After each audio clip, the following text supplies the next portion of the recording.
Hello students. इस video में हम बात करेंगे प्लास्टर ऑफ पेरिस के बारे में, इसकी प्रिपरेशन, इसकी प्रॉपर्टीज और इसके यूजेस को समझेंगे। तो सबसे पहले प्लास्टर ऑफ पेरिस, इसे हम पीओपी भी बोलते हैं शॉर्ट फॉर्म में। तो क्या होता है इसका फॉर्मूला? देखिए, इसके फॉर्मूले में थोड़ा कंफ्यूजन रहता है। कुछ बुक्स में इसे ऐसे लिखते हैं और कुछ बुक्स में इस तरीके से लिखते हैं। दोनों ही सही है, ठीक है, बट ज़्यादातर बुकों में ये वाला फॉर्मूला लिखा होता है, ठीक है। कैल्शियम सल्फेट और हेमीहाइड्रेटेड, मतलब हाफ मॉलिक्यूल ऑफ H2O। ये हाफ मॉलिक्यूल ऑफ H2O मैं बार बार कहता हूँ आपसे कि ये कोई अलग से वाटर मॉलिक्यूल नहीं है, ये इसके स्ट्रक्चर का ही हिस्सा है, क्रिस्टलाइन स्ट्रक्चर है ये, ठीक है। हमारे नेक्स्ट वीडियो में हम वाटर ऑफ क्रिस्टलाइजेशन ही समझने वाले हैं। तो बस अभी आपको ध्यान रखना है, याद रखना है कि इसके फॉर्मूले में हाफ H2 होता है। और इसी चीज़ को हम इस तरीके से भी लिख सकते हैं। देखिए, रेशियो तो सेम ही रहेगा। यहाँ पर अगर आप देखो, ये अगर 2 है तो ये 1 है, ठीक है, या ये अगर 1 है तो ये हाफ है। तो अगर ये 2 है तो ये 1 है, ठीक है, या अगर ये 1 है तो ये हाफ है। तो रेशियो तो दोनों का सेम है। तो इस तरीके से भी रिप्रेजेंट कर सकते हैं, इस तरीके से भी कर सकते हैं, ठीक है। तो इसे बोलेंगे कैसे? कैल्शियम, इसका जो केमिकल नेम होगा बोलेंगे कैसे? कैल्शियम सल्फेट हेमीहाइड्रेट, ठीक है। हेमी का मतलब होता है हाफ मॉलिक्यूल ऑफ H2O, ठीक है। तो प्रिपरेशन देख लीजिए। प्लास्टर ऑफ पेरिस को हम जिप्सम से बनाते हैं, ये होता है जिप्सम। अब यहाँ पर भी फॉर्मूला थोड़ा मिलता जुलता है, इसलिए हमें इसके फॉर्मूले को भी याद रखना पड़ेगा, ठीक है।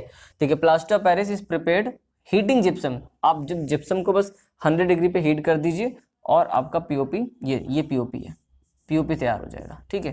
तो देखिए, जिप्सम के फॉर्मूले में और अगर हम पीओपी के फॉर्मूले में देखें तो बस थोड़ा सा ही फर्क है, केवल वाटर ऑफ क्रिस्टलाइजेशन का ही फर्क है।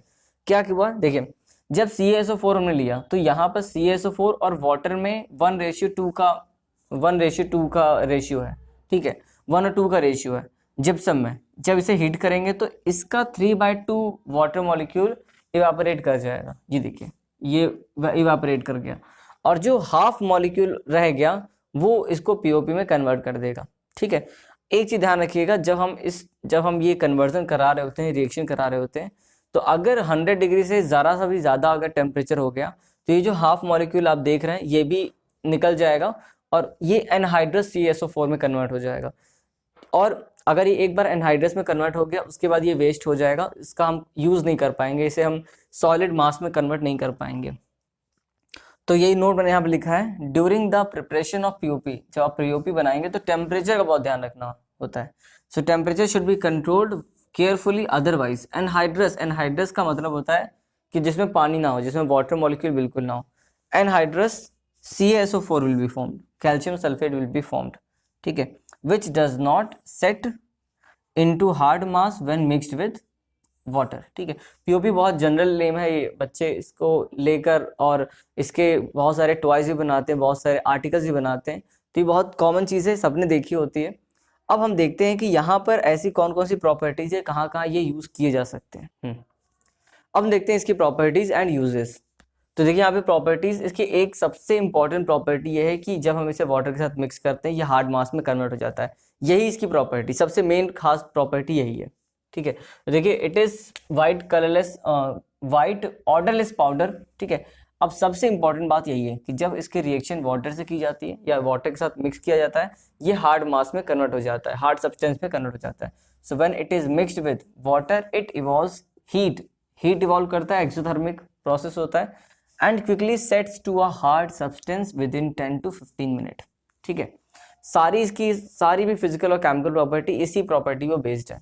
अब यहाँ पर देखिए, ये क्या है, ये आपने पीओपी लिखा, ठीक है, और जैसे ही इसको वाटर के साथ मिक्स करेंगे तो ये वापस से जिप्सम का फॉर्मूला बना के, बट इस बार फॉर्मूला अलग होगा, सॉरी, फॉर्मूला तो सेम रहेगा बट जो इसका इंटरनल स्ट्रक्चर होगा, अरेंजमेंट होगा इसके क्रिस्टल्स का, वो थोड़ा अलग होगा, जिसकी वजह से वो जो जिप्सम था वो भी जिप्सम से बना था, बट यहाँ पर जो जिप्सम बना है इस बार ये हार्ड सब्सटेंस में कन्वर्ट हो चुका है, क्योंकि इसके अरेंजमेंट में इस बार फर्क आ चुका है, ठीक है। तो बस यही बात ध्यान रखनी है हमें, पीओपी में जब वाटर मिक्स करेंगे तो वापस से ही वो जिप्सम का आप लिख सकते हो कि ये फॉर्मूला तो जिप्सम का ही है, बट इस बार इसका जो जिप्सम है उसका जो स्ट्रक्चर है वो हार्ड मास में कन्वर्ट हो चुका है। तो यहाँ मैंने इसीलिए लिखा है हार्ड सब्सटेंस, ठीक है। और इसके बाद यूजेस, अब इसी पर बेस्ड सारे यूजेस हैं इसके, जैसे it is use to decorate ceiling, ठीक है, it is use to make statues, ठीक है, मिट्टी के जो स्ट्रक्चर्स होते हैं देखे होंगे आपने, ये इसी के बने होते हैं।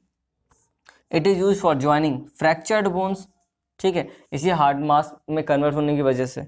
और लास्ट एक और देख लीजिए, it is used as a fire proofing material.